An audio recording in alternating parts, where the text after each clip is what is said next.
Welcome back once again मेरे प्रिय विद्यार्थियों। हम लोग व्यतिकरण के बाद बात करेंगे टॉपिक विवर्तन पर। किस पर बात करेंगे? विवर्तन क्या है प्रकाश का, इसको समझ लें। नया टॉपिक है, हेडिंग डाल लेंगे प्रकाश का विवर्तन। इंग्लिश में कहते हैं डिफ्रैक्शन ऑफ लाइट। इसमें क्या होता है, देखो आप एक बात सुनिए। आमतौर पे हमको ये सिखाया या बताया जाता है कि प्रकाश सीधी रेखा में चलता है। सुना कि नहीं सुना?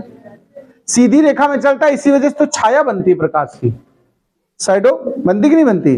क्योंकि जो अवरोध बीच में आएगा उसको पार नहीं कर पाता प्रकाश। ध्वनि सीधी नहीं चलती, कभी ध्यान देना। साउंड क्या एकदम सीधी चलती है? मैं बोलूं और यहां बीच में मान लीजिए एक बड़ा सा बोर्ड रख दूं, तो क्या पार होकर उस तरफ वाले व्यक्ति को नहीं सुनाई पड़ेगी? सुनाई पड़ेगी।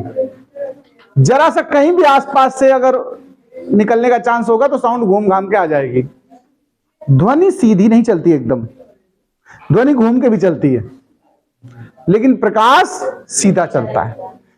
इस मोबाइल के आड़ में जो लोग होंगे वो मेरा ये हिस्सा नहीं देख सकते हैं, क्योंकि यहां से प्रकाश फिर इस जगह का प्रकाश घूम के ऊपर से नहीं जाएगा, लेकिन हम यहां बोले तो भी सुनाई पड़ेगा पीछे वालों को। तो प्रकाश सीधा चलता है ऐसा माना जाता है, लेकिन 100% सीधा भी नहीं चलता है। अगर एकदम सीधा चलता सपोज करें, तो दिन में आपको कमरे के अंदर दिखाई देता कि नहीं? बताओ, बिना लाइट जलाए क्यों दिखता है? सूर्य का प्रकाश आ रहा है कमरे के अंदर तक। इसका मतलब है कि प्रकाश खिड़कियों वगैरह से आ गया कि नहीं? जब कम रोशनी होती लोग कहते हैं खिड़की खोल लो। प्रकाश एक्चुअल में जो अवरोध होते हैं उनके किनारों से मुड़ता है, लेकिन ज्यादा नहीं मुड़ता है, कुछ परसेंट में मुड़ता है, थोड़ा बहुत। तो हम ये कहेंगे कि जब प्रकाश चलता है तो उसके रास्ते में यदि कोई अपारदर्शी अवरोध आता है तो प्रकाश उस अवरोध के तीक्ष्ण किनारों से, शार्प ऐसे जो किनारे हैं, तीक्ष्ण किनारों से मुड़ जाता है। प्रकाश के इस घटना को, मुड़ने की घटना को विवर्तन कहते हैं। समझ में आया कि नहीं? बताओ विवर्तन का मतलब। भाई देखो, अगर बहुत अंदर कमरा हो तो वहां रोशनी नहीं पहुंच पाती है, क्योंकि मेन शुरुआत वाले किनारों से मुड़ा और फिर उसको फिर मुड़ना पड़ा, तो मात्रा बार बार कम होती जाएगी। तो जितना अंदर रूम होगा घर के उतनी रोशनी वहां कम पहुंचती है। पहुंचती नहीं? बताओ, बरामदे में रोशनी रहती है क्या? सूर्य झांक के तुमको रोशनी देता आके? नहीं।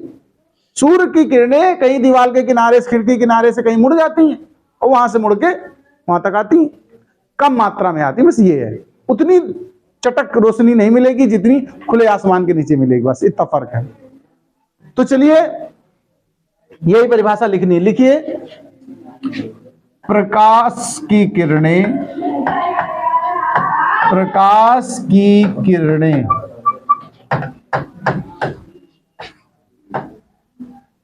गमन पथ में उपस्थित, गमन पथ का मतलब समझते हो? जाने वाले रास्ते पर। प्रकाश की किरणें गमन पथ पर स्थित अवरोध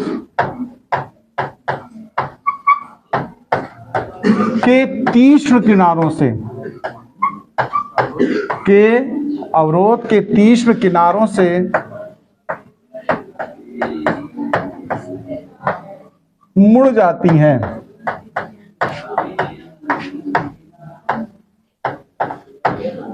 प्रकाश किरणों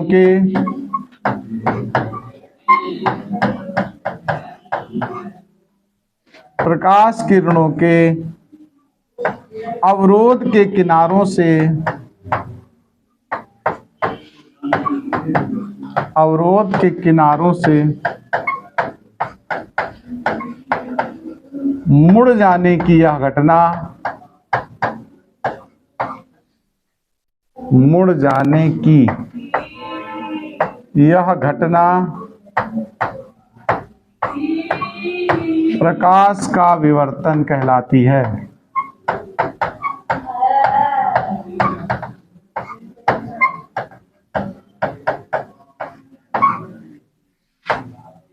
ये परिभाषा नोट करें। तो देखिए, प्रकाश क्या करता है? जो अवरोध होता है रास्ते में उसके किनारों से मुड़ता है, पूरा नहीं मुड़ता है, पहले बता चुका हूं। थोड़ा सा मुड़ता है, थोड़े को हम आंशिक कह सकते हैं। क्या कह सकते हैं? यहां एक चीज थोड़ा सा जोड़ लेना। इस जगह मैंने बोला अवरोध के तीक्ष्ण किनारों से, ये तो छूट गया था देखो, ठीक है, तीक्ष्ण किनारों से आंशिक रूप में, कैसे, ये चीज बढ़ा लेना, आंशिक रूप में। अब पूरी बात कंप्लीट हो जाएगी। तीक्ष्ण किनारों से आंशिक रूप में मुड़ जाती हैं, ठीक है, मुड़ जाती हैं। प्रकाश किरणों के अवरोध के किनारों से मुड़ जाने की यह घटना प्रकाश का विवर्तन कहलाता है। मैं इसको एक चित्र से भी मदद से बताना चाहता हूं। जैसे मान लो ये कोई अवरोध है, देखो ये कोई खिड़की थी, दीवार है, ये जरा से जगह खुली है, यहां पर बात को समझना, और यहां से ये प्रकाश आ रहा है अपना, ये समतल तरंगाग्र के रूप में माना मैंने प्रकाश को। किस रूप में माना है? ये अवरोध है, ये क्या है जो यहां पर पीला रंग बनाया, क्या है? अवरोध। और ये क्या है? समतल तरंगाग्र, तरंगाग्र लिखा है, ठीक है। अब ये किरणें यहां से निकलेंगी, तो देखो मेरी बात सुनिए, सबसे ज्यादा किरणें किधर जाएंगी? सीधे। आप घर में मान लो एक दरवाजा या कुछ है, होल है कहीं दीवार में, आप टॉर्च लगाइए सामने से, तो एकदम सामने ज्यादा मात्रा में प्रकाश जाएगा, लेकिन थोड़ा बहुत किनारे भी मुड़ जाएगा, देखो, यानी ज्यादा मात्रा में प्रकाश उधर जाएगा, लेकिन थोड़ा बहुत ऐसे मुड़ेगा भी, तो देखो इन किनारों तरफ भी तो मुड़ेगा, ऐसे देखो, ऐसे ऐसे ऐसे,